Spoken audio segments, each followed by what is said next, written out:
મહાભારતમાં વર્ણન છે કે પાંડવો પરમ શિવ ભક્ત હતા, જેની સાક્ષી આપતા અનેક શિવાલયો ભારતભરમાં આવેલા છે. પાંડવોનો 14 વર્ષનો વનવાસ અને 1 વર્ષનો અજ્ઞાતવાસ. આ સમય દરમિયાનના કેટલાય સ્થળો પર તેમણે શિવલિંગની સ્થાપના કરી હોવાનું માનવામાં આવે છે. આવું જ એક પાંડવકાલીન શિવજીનું મંદિર છે આજનો આપણો પડાવ. મહાભારતની ગાથા અનુસાર પાંડવો પોતાના અજ્ઞાતવાસ દરમિયાન ગુજરાતમાં પણ આવ્યા હતા અને ગુજરાતમાં ગુપ્તવાસ દરમિયાન જ પાંડવોની ભક્તિથી સ્વયંભૂ પ્રગટ્યા ભીમનાથ મહાદેવ. આવો જોઈએ બોટાદના શ્રી સિદ્ધ શિવપીઠ ભીમનાથ મહાદેવના દ્વારે અને દર્શન સાથે જાણીએ આ સ્થાનનો પૌરાણિક ઇતિહાસ.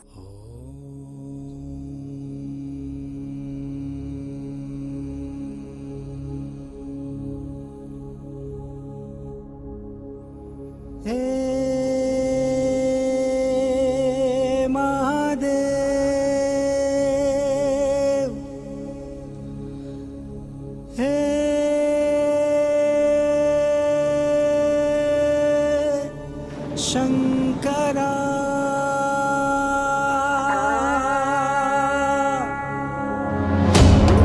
भीमेश्वरं पापहरं परेशं मृत्युंजय मृत्युहरं महेशं शत्रुंजयं शत्रुहरं सुरेशं स्वयंभू भीमेश्वरं देवदेवम्.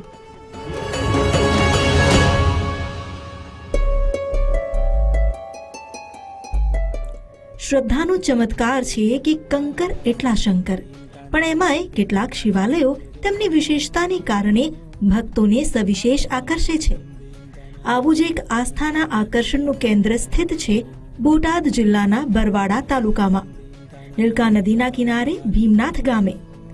અમદાવાદ શહેરથી 125 કિલોમીટર દૂર અને ધંધુકાથી 15 કિલોમીટર દૂર આવેલું ભીમનાથ ગામ, જ્યાં દેવાધિદેવ મહાદેવ બિરાજમાન છે ભીમનાથ મહાદેવના નામે.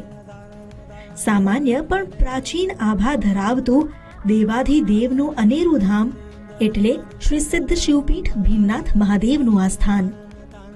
આ પૌરાણિક મંદિરની વિશેષતા પણ અનેરી છે.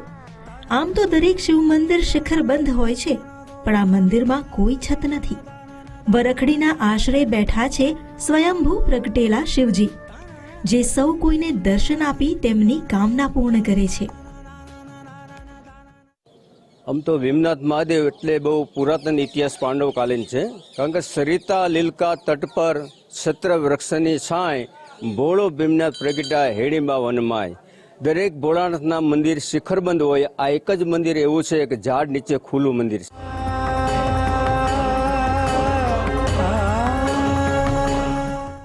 એટલું જ નહીં, એવું પણ માનવામાં આવે છે કે મંદિરમાં આવેલા વરખડીના આ ઝાડમાંથી ચૈત્ર અને વૈશાખ માસ દરમિયાન ખાંડ જેવો મીઠો પ્રવાહ ઝરે છે. માન્યતા છે કે મહેશ્વરનું આ પાવન ધામ હજારો વર્ષનો ભક્તિનો ઇતિહાસ ધરવીને બેઠું છે. પાંડવકાલીન ગણાતા આ સ્થાન સાથે રોચક દંતકથા જોડાયેલી છે, જેમાં અર્જુનની અનન્ય ભક્તિના દર્શન થાય છે. આ ભૂમિ એ પાંડવકાલીન ભૂમિ છે. 5500 વર્ષ પહેલાં પાંડવો જ્યારે વનવાસમાં નીકળ્યા ત્યારે ફરતા ફરતા આ બાજુ આવેલા. આ બધું હેડંબાનું વન છે. અર્જુનજીને એવું પ્રણ હતું કે શંકરજીની પૂજા કર્યા બાદ ફલાહાર કરો, નહીતર આખો દિવસ ભૂખ્યા રહેતા હતા. અર્જુનની ભક્તિ દ્વારા એની લાજ રાખવા, ટૂંકમાં કેવું છે, સ્વયંભૂ ભોળાનાથ પ્રગટ થઈ અને એના નિયમનું પાલન કરી અને પોતાનું ટેક ટકાવી રાખી હતી અર્જુનની. કારણ કે એને નિયમ હતું કે નિયમ વગરની ભક્તિ નકામી, ભલે ફેરવો તમે માળા, નિત હરીને પારખે ઓલા નિયમ પાળવા વાળા. ને નિયમ હતું ભગવાન ભોળાનાથની પૂજા કર્યા સિવાય જમવું નહીં. અને મહાદેવ ન મળ્યા, ઉપવાસ થયા અને ભીમે મસ્કરી કરી. મસ્કરી કરતા અર્જુનની લાજ રાખવા સ્વયંભૂ ભીમનાથ મહાદેવ અહીં પ્રગટ થયા. ભીમે એક યુક્તિ કરી. અહીંયા ફરતા ફરતા એક વરખડીનું વૃક્ષ છે નદી કિનારે, લીલકા નદીના કિનારે. તો ત્યાં એક એને લોટી ઊંધી વાળી અને આજુબાજુથી ફૂલ લાવી અને ફૂલ પધરાવી અને શિવજીની પૂજા કરી. પછી ઘરે જઈ એને વાત કરી કે અર્જુન, મેં હમણાં જ કોઈ શિવલિંગની પૂજા કરીને ગયું હોય એવું જોયું છે, એટલે તું પૂજા કરી લે. તો કે ચાલો જઈએ. પછી અર્જુને અહીંયા શિવજીની પૂજા કરી. હવે અર્જુનને એવું હતું કે શિવજી એની પૂજા સ્વીકારે તો એને એક અમી ઓડકાર આવતો, એટલે એને અમી ઓડકાર પણ આવ્યો. પછી કુંતામાં એ બધા પાંડવોને જમાડ્યા પછી ભીમ હસે છે અને અર્જુનને પૂછે છે કે તે શેની પૂજા કરી. ભીમે ભલે મશ્કરી કરી, પણ અર્જુનની ભક્તિ અજોડ હતી. કણકણમાં રહેલા ઈશ્વરે જે સ્વીકારી હતી. અહીંયા આવી ભીમે પથ્થર ઊંચો કર્યો, નો થયો, ઉપર ગદાનો પ્રહાર કર્યો, દૂધની ધારા થઈ અને અર્જુનની ભક્તિથી શંકર ભગવાન પ્રગટ થયા. પાંડવોએ માફી માગી, ભગવાને આશીર્વાદ આપ્યા, એટલે આનું નામ ભીમનાથ મહાદેવ પડ્યું. આ સ્વયંભૂ લિંગ છે અને અર્જુનની અનન્ય ભક્તિનું પ્રતીક છે. આપણે કહે છે ને કે શ્રદ્ધા હોય ત્યાં મંત્ર તંત્રની જરૂર નથી. ભીમે તો શ્રદ્ધાથી કે મશ્કરી કરવા એક પથ્થર મૂક્યો હતો અને અર્જુનની શ્રદ્ધા ભક્તિના હિસાબે કોઈ પણ મંત્ર તંત્ર કે કોઈ પણ વિધિ વિધાન વગર ભગવાન ભોળાનાથને એ પથ્થરમાં આવવું પડ્યું હતું. એટલે ખરેખર તો ભીમનાથ મહાદેવ એવી શ્રદ્ધાનું પ્રતીક છે. ભક્તોની પરમ આસ્થાનું સ્થાન છે શ્રી સિદ્ધ શિવપીઠ ભીમનાથ મહાદેવનું ધામ. દંતકથા અનુસાર આ પાવન ધરા પર શિવજીનું પ્રાગટ્ય 5000 વર્ષ પહેલા થયું, પરંતુ ગમે તે કારણસર આ ધામ લુપ્ત થયું અને લોકો પણ ભીમનાથને વિસરી ગયા. પણ લગભગ 550 વર્ષ પૂર્વે આ મંદિરના મહંત શ્રીના વડવાઓ અનાયાસે જ આ ધરા પર પહોંચ્યા, જ્યાં તેમને મળ્યો આ પાવન ધામનો પરચો. 550 વર્ષ પૂર્વે રાજસ્થાન તરફથી દશનાન ગોસ્વામી મહંત તેમના શિષ્યો સાથે જૂનાગઢની યાત્રાએ જઈ રહ્યા હતા. એ સમયે માર્ગમાં ભીમનાથ ગામે પડાવ કર્યો. ત્યારે વરખડીના વૃક્ષ નીચે તેમની ગાયના આંચળમાંથી દૂધ વહી ગયું. અજાણ મહંતને શંકા જાગી કે દૂધ ક્યાં ગયું.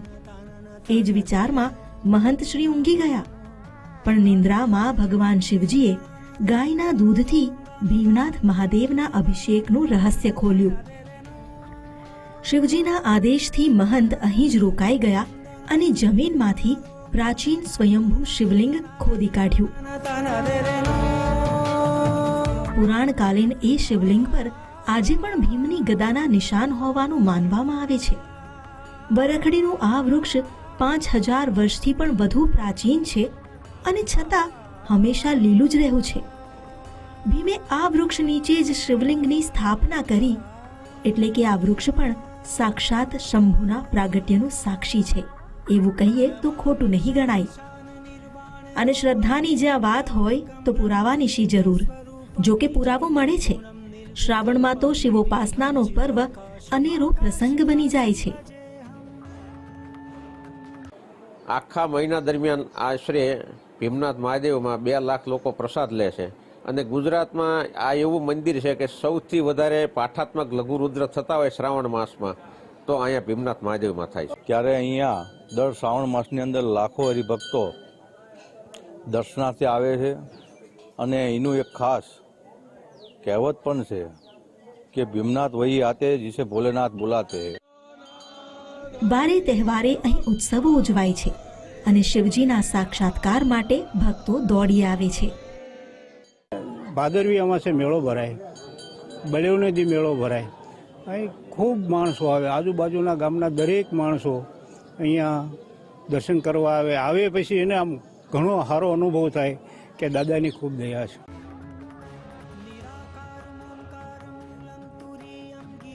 અહીં મંદિર પરિસરમાં અલગથી એક મંડપ બનાવી સંખ્યાબંધ શિવલિંગની સ્થાપના કરાય છે કે જેથી ભલે ભાવિકોની ભીડ વધુ હોય પણ દરેકને પૂજા કરવાની તક મળી શકે. સાથે સાથે મંદિર પરિસરમાં બળિયા દાદાનું પણ સ્થાન છે, જ્યાં ભક્તો દીપ જલાવી શીશ ઝુકાવે છે. અહીં જે પણ ભક્તો ભીમનાથ મહાદેવના પાવનકારી ધામમાં આવે છે એ ક્યારેય ભૂખ્યા પાછા નથી જતા. 12 માસ સદાવ્રત ચાલે છે.